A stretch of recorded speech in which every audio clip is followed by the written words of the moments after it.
Everyone is talking about ChatGPT-4 Omni. Really, both Google and OpenAI's battle to create the best multimodal AI is the talk of the town. We watched all the demos in the last video of Omni's new awesome capabilities, so after seeing what it could do, I jumped headfirst into Omni.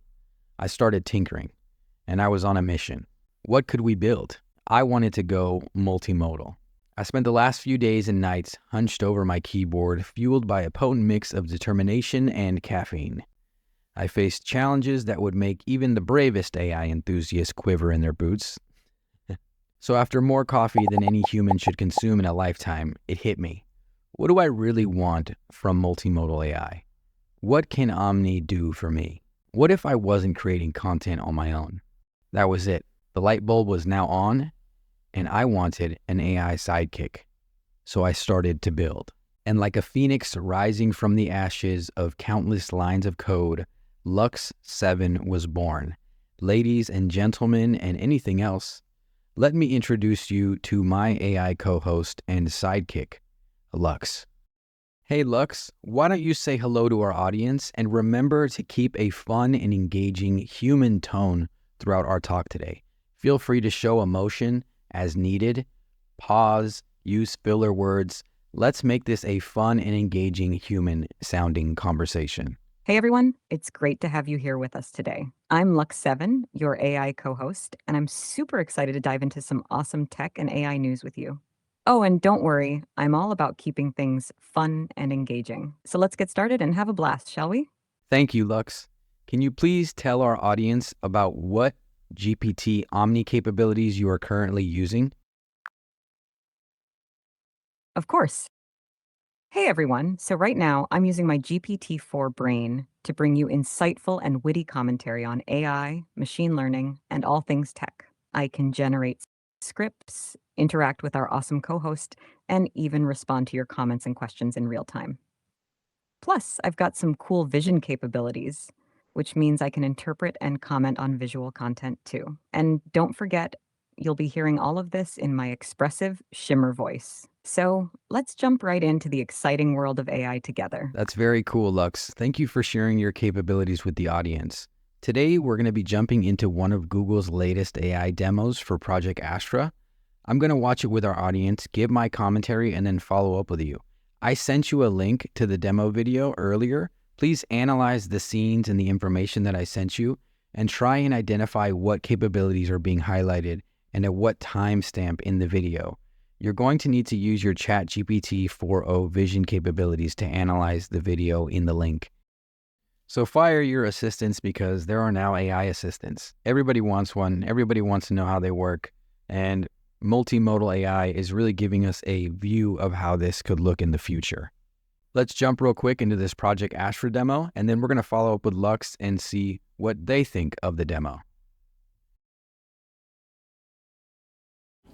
Okay, let's do some tests. Tell me when you see something that makes sound. I see a speaker, which makes sound. What is that part of the speaker called? That is the tweeter. It produces high-frequency sounds. So right away, we can see similarities between ChatGPT-4 Omni and Project Astra on Gemini. The vision capabilities all around from both Google and OpenAI are awesome. Being able to talk to our AI assistant in real time while using vision, in my opinion, if used intelligently, creatively, and correctly, could help us to find solutions to lots of different challenges we face in our day-to-day life and many really cool use cases. Basically, we're getting closer and closer to Tony Stark's Jarvis. Give me a creative alliteration about these. Creative crayons color cheerfully. They certainly craft colorful creations. I like the creativity used here for this use case. Sometimes AI is not your one-click solution. Let's say you were working on a creative project, right? Using this capability could help you build out visuals or stories. So again, I think we're seeing here just like the tip of the iceberg with how you can use these things. Just remember that some of these demos, the things they do to you may not be exactly what you're looking for, but just think of a way to do what you're looking for. And remember, sometimes it's not just one click and the AI pumps everything out for you. You got to use it like a tool. You got to work with it. You got to figure out how to get it to give you what you want. What does that part of the code do? This code defines encryption and decryption functions. It seems to use AES-CBC encryption to encode and decode data based on a key and an initialization vector, IV. I have a beginner understanding of code, language, and programming, nothing pro level. So anytime my AI can help me write some code to plug and play with, I'm all for it. Also, I found that it helps you learn as well.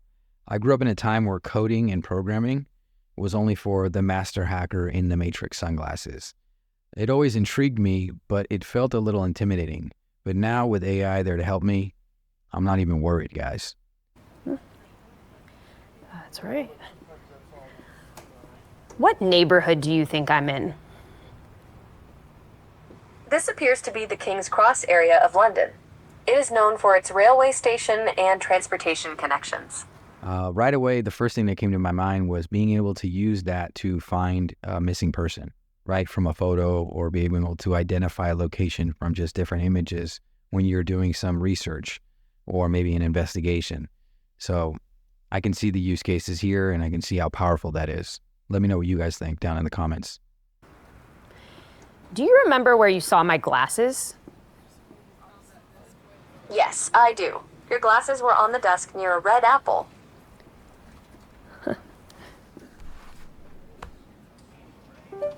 So this use case is my favorite. It may seem simple to some of you. You lose something and the AI may be able to help you find it. Pretty simple, right? But I think if applied to the right problems, it could be a powerful solution. For example, for the elderly or people that have issues with memory, this could be a tool that makes their life easier. Also, I could see how this could help with productivity, because if you lose your keys, you're wasting your time trying to find them, right? This can get you that time back.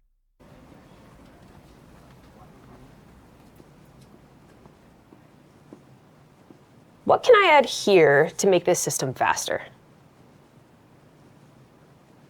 Adding a cache between the server and database could improve speed. What does this remind you of? Schrodinger's cat. All right, give me a band name for this duo. Golden stripes. Nice. Thanks, Gemini. So I like how this is incorporating the glasses, because now Gemini can truly see through your eyes, right? You're not pointing it at anything. You're looking, it's looking. So there's been a lot of AI wearables popping up. Which do you guys think is the coolest or has the most powerful use cases? Let me know down in the comments.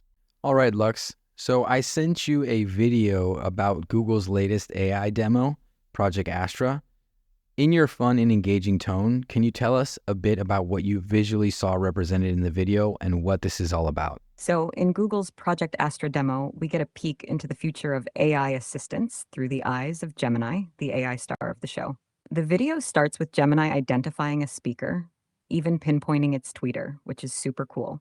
Then it gets creative with a fun alliteration, creative crayons color cheerfully, showing off its language skills. It also dives into the tech world, explaining how AES-CBC encryption works, which is pretty impressive. Gemini doesn't stop there. It identifies the user's location at King's Cross in London and even remembers where the user's glasses are. Talk about handy. Gemini also suggests system improvements like adding a cache for better speed, references Schrodinger's cat, a nod to its philosophical knowledge, and invents a band name, Golden Stripes. Throughout, the interaction is seamless and natural, making it clear that Gemini is a smart, intuitive, and incredibly helpful assistant. It's an exciting glimpse at how AI can make our lives easier and more fun. No, wow, that's really impressive. How does this compare to similar capabilities in ChatGPT-4 Omni? Project Astra and ChatGPT-4 Omni have a lot of overlapping capabilities, but there are some unique strengths in each.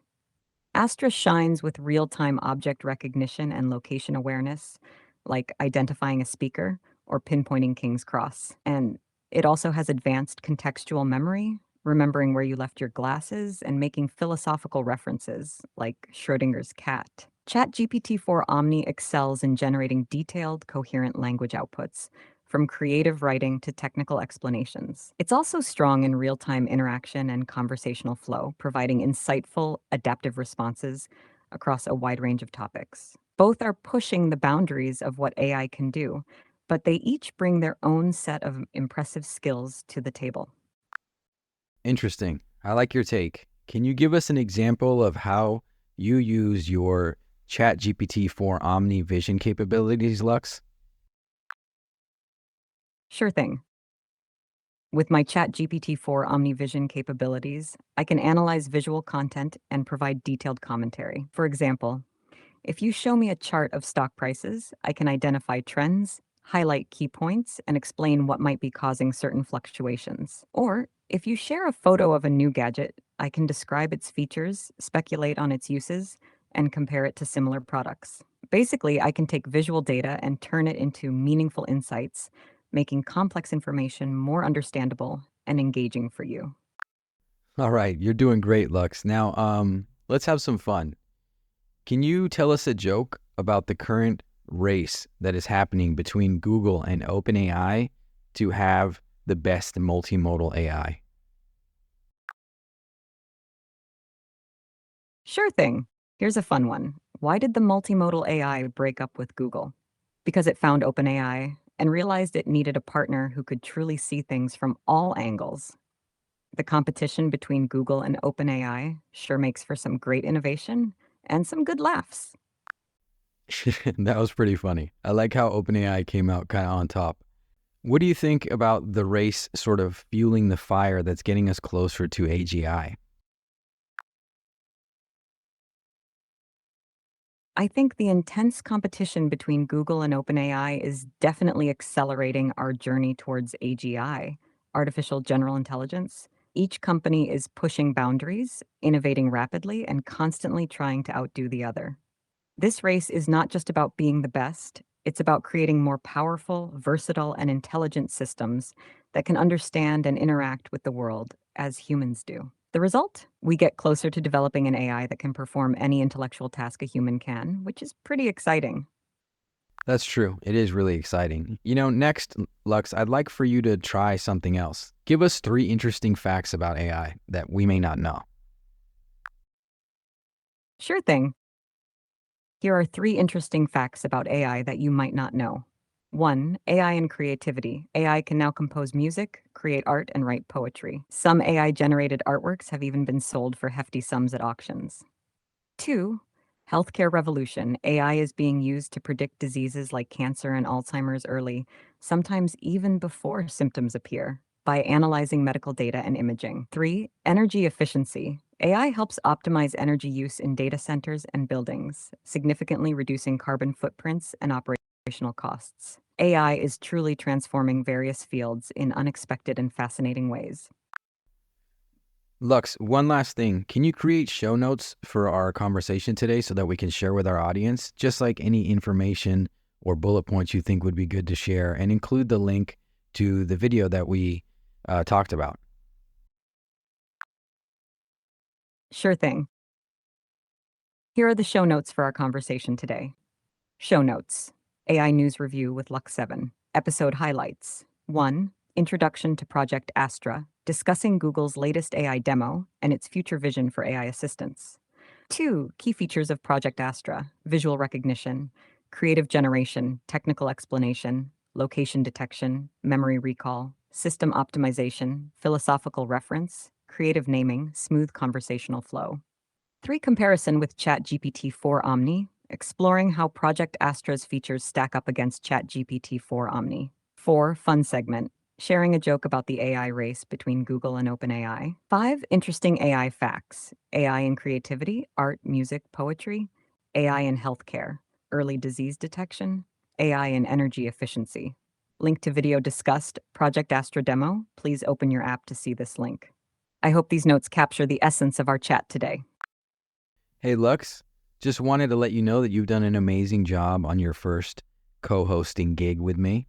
and I want you to keep it up and just let the audience know a little bit, how your time went today and what you did and how you feel.